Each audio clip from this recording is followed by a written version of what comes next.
We are back coming to you from beautiful Orlando, Florida. And this reminds me why I like Florida. Man, we're staying just at some little hotel by the edge of a golf course, and you go outside and there's like tropical birds hopping around and flowers everywhere. I like this. I like Central Texas. Austin's great, but it's been in a drought. It's kind of like living in the middle of a Western movie or something.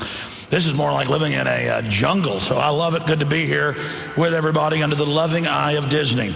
All right, I need to start getting into the news for all of our listeners out there, but getting into positive news, we have to stop, and I'm going to talk about this in my speech tonight, letting the gatekeepers, just because they've got a fancy teleprompter and a fancy suit, or they're the big talk show host authority, dictate reality to us. And say, you can't talk about this, you can't question authority, or you're a conspiracy theorist. If you question known government liars that have been caught lying thousands of times, if you don't trust big, mega, giant corporations that are in control of governments worldwide today, then you're a bad person for questioning them. No, that's what made America great, was questioning and not trusting government. What did George Washington say? Government is like fire, a dangerous servant and a fearful master. Now, they've said that the Southern Poverty Law Center and others would demonize somebody like George Washington today if he was alive. Well, they don't do it just because he's alive in our hearts and minds. They do it. FEMA, the rest of them. I have the videos in films like Road to Tyranny that police officers and others have sent me, where it shows FEMA actually demonizing the Founding Fathers. And they had articles in Philadelphia newspaper just a few months ago, and BBC picked it up, asking the question, is the Declaration of Independence illegal? And they said, yes, it is. Because it says you have a right to overthrow a corrupt government, and the government now says you don't have that right because they're God. It's about government dictating to you, and Madison Avenue and this whole manufactured plastic culture telling you what to think, how to dress, how to speak, trying to turn you into a plastic person. And so on the left and the right, these big globalist foundation-controlled shows have told you there's no corruption, that's a conspiracy theory, don't be involved, there's no global government, there's no CFR, there's no New World Order, there's no plan, for international banks to take over. Now they admit, open world private government taking over Europe by mega banks that put their people in charge of those countries. And I talk about this ad nauseum because it's the key. Open world government being announced. And because we didn't care about being attacked for decades, exposing what the real agenda was, and because Ron Paul didn't mind being attacked, because we all knew as it came out in the open, as this agenda expanded, people would then finally listen. And now because it's out in the open, people are listening. And we're moving into check, and the next move is checkmate against the globalist. But that doesn't mean that they can't put us in check or checkmate as well. We're in the fight. That's the good news that I can give you here today. Let me give you one example of this. I'm going to move on to contemporary, important, big breaking news right now. You remember 15, 16, 17, 18 years ago or so? I remember when I was first politically active 20 years ago, the mainstream media would come out to people like Pat Buchanan and others and say, you shouldn't be running for president on defending the Second Amendment. Nobody wants to take your guns.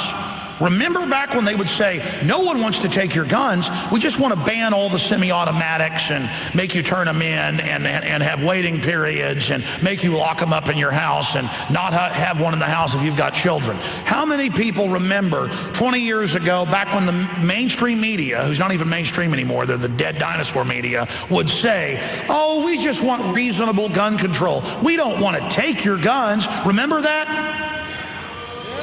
You remember it. Okay, exactly. Everybody remembers it. And they still try it some today. But all the quotes of the Brady Center and the handgun control groups and all these people, they all bragged in their own documents that it was the individual abolition of firearms ownership. The UN on July 7th, 2000 put out an official report in New York at a convention. They had a meeting, a conference, a conclave, and they put it into UN law that their goal is global disarmament of the public. Here's the quote. Civilian ownership of any firearm threatens the legitimate power monopoly of the state. They believe a power monopoly of government over you, absolute dictatorship of the state, is legitimate. But the point is, they want your guns, and they're saying total abolition of individual ownership of guns. And the minute people stopped having debates about, oh, just be reasonable, let us restrict it some, and then come back a year later, let us restrict it some more. No, as soon as we got angry and took action, they're even repealing gun laws now in Canada. They just repealed the long rifle or a long gun registry last week, because they passed a gun registration and started using it to confiscate guns, and the public got angry and took action in a system that's much harder to affect change. And it was the first major gun law in the world outside of the U.S. reversed in the last 100 years that I know of, and NRA and Gun Owners of America said the exact same thing. The first victim disarmament piece of legislation reversed in a century outside of the United States. Think about that. We've reversed a few things here, but the first one outside of America, that's what I call 1776 worldwide. If we're going to be free, we got to have freedom worldwide. And the idea of freedom is so cool, so sexy, so hot, so awesome, so fantastic, so powerful, so alluring, that when you stack it up against tyranny and corruption and insider crony anti-free market capitalism, when you stack freedom up against that, we win. So everybody that thinks it's impossible to defeat the globalists, it's impossible to lose when good men and women stand up and take action. I cannot stress that enough to you, that we have got to take action, and more of that coming up in my speech. We're having so many victories. Every time people stand up and bring the real medical literature about fluoride in our water and the 7-fold increase in bone cancer, and the fact that the government's own scientists say take it out, but the special eugenics interest wanted added to increase cancer and reduce fertility. In every city where people resist and resist and resist for at least 3 years, it's removed. And just a few miles away from us in Pinellas County, right at 1 million people, Tampa is in that county, they removed fluoride from all of the water supplies. 60 years of globalists spending money, millions of sometimes, to get that into the water, because they love you so much. And all over the country, all over the world, in Calgary, Canada, they just removed it. In areas of England, in Europe, they're removing it. They're removing it all over. Now, the globalists have struck back.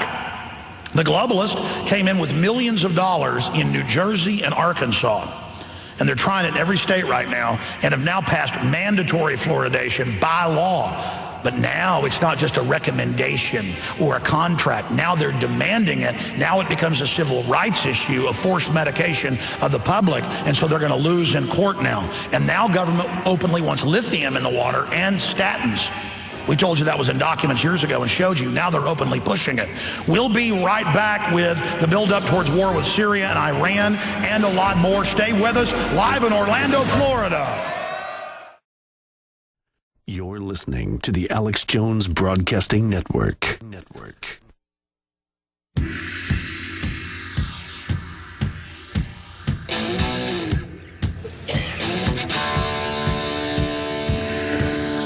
Monday through Friday from 11 a.m. to 2 p.m. Central, and we come back Sundays, of course, 4 to 6 p.m. Central. That'd be 5 to 7 right here on the East Coast. And then, of course, we have the weeknight, 5 nights a week, InfoWars Nightly News. And when I'm not in town, Rob Dew does it. He does the news and anchors it, does a great job, or John Bound, or Aaron Dykes, or Paul Watson, and, of course, Darren McBreen. The great part is our researchers, our reporters, our video editors, they also host the Nightly News. This isn't about sitting up there in the fanciest suit looking credible. It's about being credible and covering real information, and we're expanding and building our news organization thanks to all of you and your support and the great folks at the Big 810 right here in Orlando.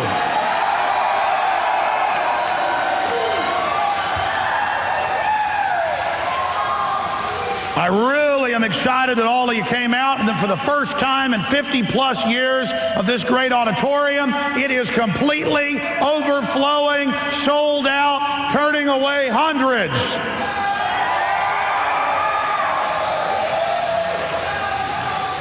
Amazing. Liberty is popular. By the way, I'm going to have, again, a local talk show host in here. He was telling me about this a few days ago. I was a guest on his show, and I went and looked up the news articles, and it turned out it was true, but I still found it shocking. Doc Holliday was telling me that they have whole highways shut down for the NBA All-Star game, and that they have checkpoints, even in the business districts, and that they're blocking off the local businesses so they can't get any of the traffic, and that they have motorcades for the NBA people. I actually saw one driving over here. I sound like Porky Pig. I'm speechless here. There were probably 10 or more motorcycle police, like it was the president or something, for a bus of NBA people driving down the highway like it's the road warrior, and the citizens are going to attack them if they weren't there protecting them. Meanwhile, our tax money's paying for it. I checked. Your tax money here is paying for it, just like you pay for the billion-dollar sports stadiums, and then you're charged overpriced tickets, you're treated like garbage, and you pay for the motorcade protection from you, who's paying for them to look and act important. And that's what this is all about. I've seen presidents, like when Obama comes to town, they shut down whole highways. I've seen him with like 50 cars protecting him like he's, God or something, landing in town. It's absolutely ridiculous. And all of it is done so that you see these leaders as actually leaders and not the puppets they are. While the real power elite, like the Rothschilds, the Rockefellers, and others, do everything they can to hide their wealth. Every time David Rockefeller gets up to give a speech, he goes, "I'm just an old retired banker. I'm so honored that you're giving me this award." And you find out he set up every globalist organization out there. "I set up all the eugenics organizations, and I want to reduce the population. I'm just an old banker." All right, continuing here.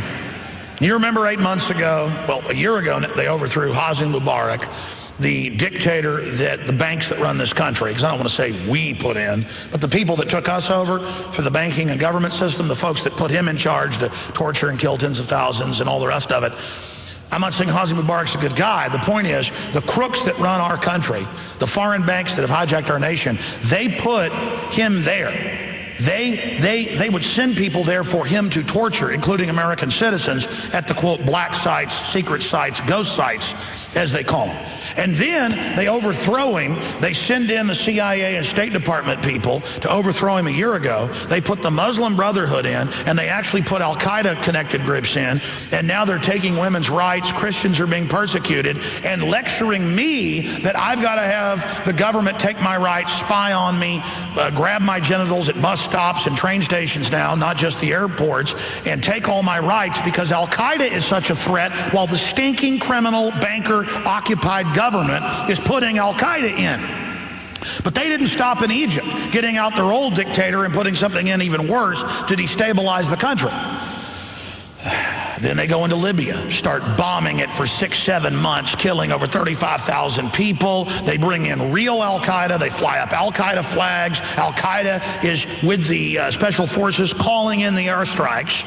They now admit it's Al-Qaeda, and real Al-Qaeda, and now they're sending them into Syria with 3 proxy armies attacking Assad, who, again, I don't like Mubarak, I don't like Gaddafi, I don't like Assad. These are guys all that started working with the West.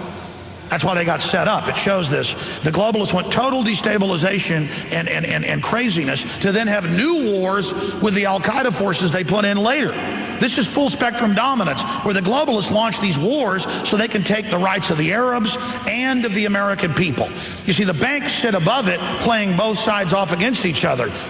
This is such a classic tactic of divide and conquer, of divide and rule, of balkanization. And now they are announcing, U.S. to announce aerial blockade of Syria, Haaretz, Jerusalem Post, Ynet News, they're all reporting U.S. readies for possibility of intervention without UN resolution. Oh, last time they got the UN resolution for the peace action, like the UN's the boss. Of course, that's a puppet the bankers set up to begin with. And it goes on, citing U.S. military official, plan to include humanitarian aid to Syria, refugees on Turkish border. So an invasion is not a war. Tens of thousands of bombs dropped, blowing up apartment buildings, shooting people, ethnic cleansing of the black Libyans that the media now admits. We first reported that when Webster Tarpley was willing to actually go over there under bombardment and drive in out of Tunisia, under bombardment.